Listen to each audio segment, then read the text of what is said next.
محمد معانا دلوقتي في السيرفر. النهارده يا شباب هنبدأ نعمله ووتر، هنبدأ نعمل يعني مولد كهرباء اسمها ووتر ميل. طبعا يا شباب خلف الكواليس نزلت جمعت دايموند وعملت دروع وظبطت نفسي.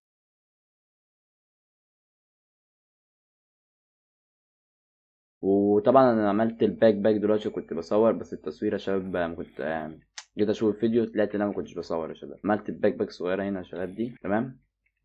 ورحت جمعت الساب عشان نبدأ نجمعه نعمله مولد تمام. دلوقتي يا شباب هنبدأ نعمله الجنريتور بتاع المولد. نبدأ نعمله الجنريتور دلوقتي. احنا عايزين ايه في الجنريتور؟ ثواني يا شباب. عايزين ريد، عايزين ده بيتصنع من الرابر. فانا دلوقتي يا شباب ايه هفهمكم احنا نصنعه ازاي. دلوقتي احنا عشان نصنعه الووتر ميل يا شباب عايزين جنريتور. الجنريتور بيتصنع من بيزك ماشين. البيزك ماشين دي بتتصنع من الفرايت ايرون انجت تمام. والريد سيل باتري بتصنع من ليت انجت وريد ستون وكوبر كيبل. الفيديو كامل في القناة.